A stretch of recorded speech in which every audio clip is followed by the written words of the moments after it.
So I wanted to give just a hopefully brief explanation of how and why astrology works from a scientific standpoint, and also, as you'll see in just a second, from a biblical standpoint. I've got several videos that I've been wanting to make to kind of explain the intense energy that I'm sure everybody has been feeling lately, and this is sort of a foundation video so that those will make more sense. So, there's a lot of biblical text that indicates that the heavens and constellations and the movement of the stars are for us to know the will of God and for God to communicate with us. In the very, very first chapter of the Bible, it says that God placed the sun and the moon and the stars in the heavens and said, "Let them be for signs and seasons." If they're for signs, then I would assume that those signs say something for us to know.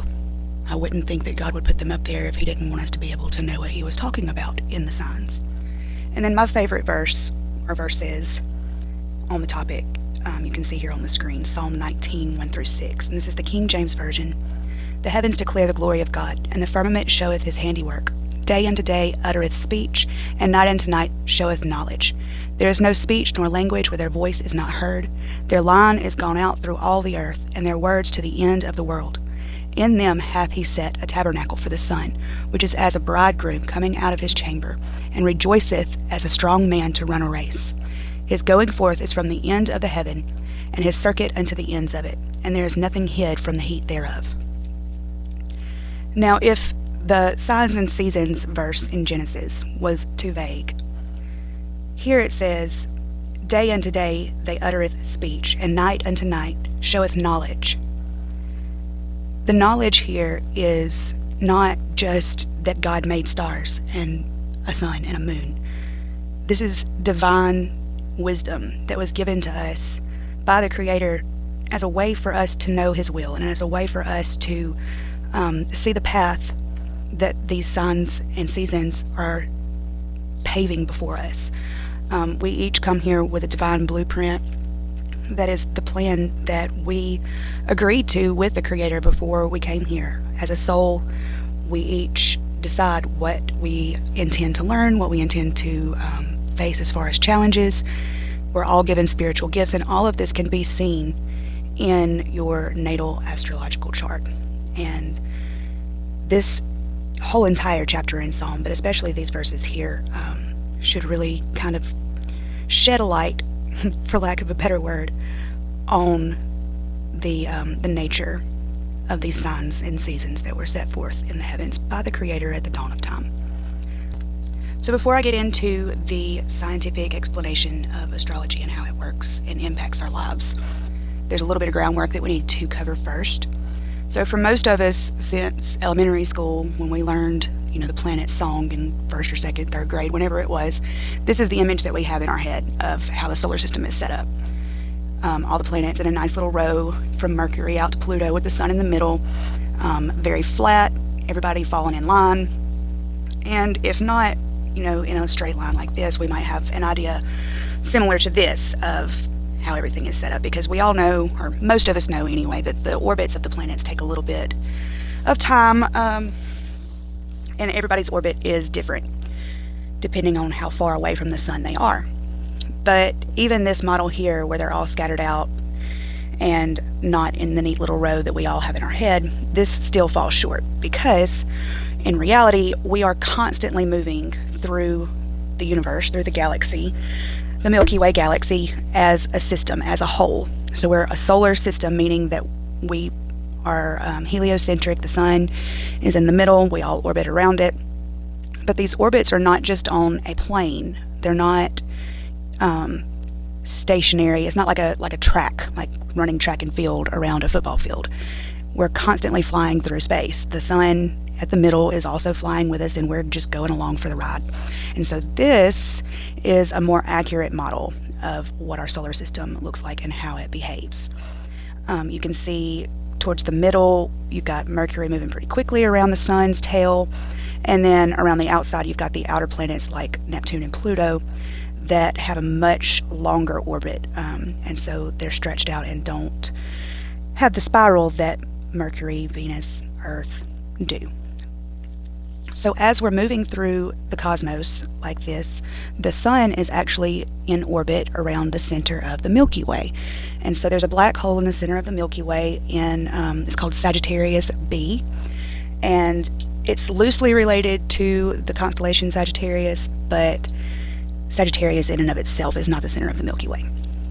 But as we're moving through the galaxy like this, the stars are so far away from us, beside the sun, obviously, that they appear to be stationary. And so in the same way that you see here the planets on their own individual tracks that are pretty consistent, the sun too is on a similar spiral around the center of the Milky Way. And so as we move through the sun's orbit, orbiting around it as it orbits around the black hole in the center of the Milky Way, the stars that are around us are pretty stationary. They are also orbiting around the center of the Milky Way themselves, but because they have a similar orbit and a similar speed to the sun around that center point, they appear stationary or consistent in their position from our view here on Earth. So the largest and also the smallest piece of this cosmic puzzle is a particle called a neutrino. These are the tiniest particles that we currently have knowledge of. They were discovered in 1958, I believe, but it was only recently that we were able to actually capture one on film because they are so tiny. These are neutrally charged particles that interact with any kind of mass or matter that they come into contact with. And they originate mainly from stars, but also to a lesser extent from other planetary bodies, and travel through space and impact and pass through literally anything in their path. While I was studying for this video, I read an article that said that there could be a wall of lead 75 light years thick, and neutrinos would pass straight through it without blinking an eye. There's 3 different flavors of neutrinos that impact us in different ways depending on their flavor. And they also can change flavors in their travels. So if you imagine a black car and a white car get into a fender bender, or a black car opens their door into another white car, a little bit of that white paint is going to be on the black car and vice versa. And so as these neutrinos pass through space, it's a similar idea where they alter just a tiny bit in their own flavor, but also impact whatever it is that they've just come into contact with. And so 70% of the neutrinos that impact us here on Earth come from our sun as solar neutrinos. The Earth itself also produces neutrinos called geoneutrinos, and then cosmic rays from deep outer space. Other star systems, other planets come in as cosmic rays in the different varieties of neutrinos as well. 70% of neutrinos that impact us here on Earth coming from the sun travel in plasma waves from solar radiation and solar flares, that sort of thing. So here in this video illustration, you can see a solar flare being released from the sun and impacting Mars, and you can see as it impacts Mars here, it changes flavor, and then there, I believe that's an asteroid, it also changes flavor again. Now if you look on the back side of the sun, when it comes back around here, you see the Earth is not in the path of this particular solar flare, so it would not be impacted by the neutrinos in the plasma waves here. But each of the shapes here on this model represent one of the planets, and so you can see how the wave as it passes through each planet would, like I was saying with the car illustration, pick up different energies and different frequencies that would impact us. So according to the positions of the planet in relation to the sun and the Earth, these plasma waves will affect us differently. This illustrates how it impacts the magnetic field of the Earth, and you're going to see it here bounce off of the moon. So this is as if it was a full moon and be reflected back into the Earth, and this is actually how the aurora borealis, the northern lights, come into our vision. That, you know, they're around sometimes, and sometimes they're not visible. Sometimes they're way more visible than other times. That even, you know, if you can see them, they have different strengths, and this is all dependent on the magnitude and the strength of the solar flares and the solar radiation that is coming into the Earth's magnetic field. Here you can see how the sun is moving through the Milky Way with the Earth orbiting around it, like I was illustrating earlier. And in the background, you can see the other stars, which are other sources of these neutrinos. So there are neutron stars that produce a huge amount of neutrinos comparatively to just other classifications, like dwarf stars and such. But as we move through the Milky Way, we're also receiving all of the cosmic rays from these other star systems. And so here you can see with the sun in the middle and the Earth orbiting around, depending on the time of the year, we're going to have different planets in between us and the constellations in the deeper outer space.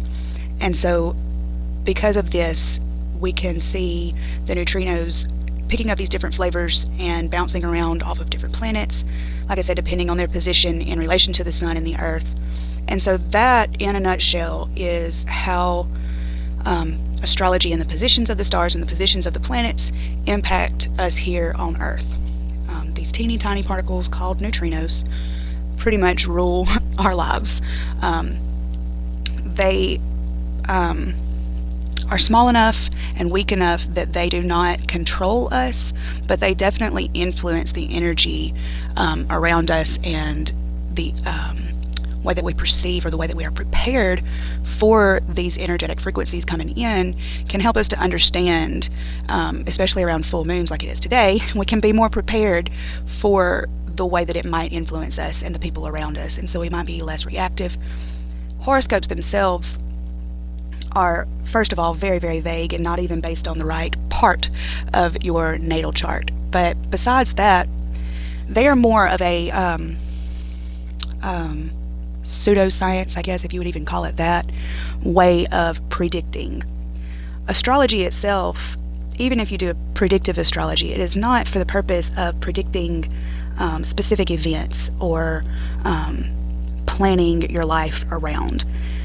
There are some people that take it to an extreme, sure, but for the most part, like for example, I use it if I've got to have a heavy conversation with somebody, or if I've got to schedule an important appointment. I'm probably not going to do that on a full moon, because not only am I getting the impact of the sun, but all of that energy is being bounced off of the moon, which is essentially just a big mirror, and I'm going to get a double whammy of that. And so that's why communication breaks down and everybody goes crazy on a full moon.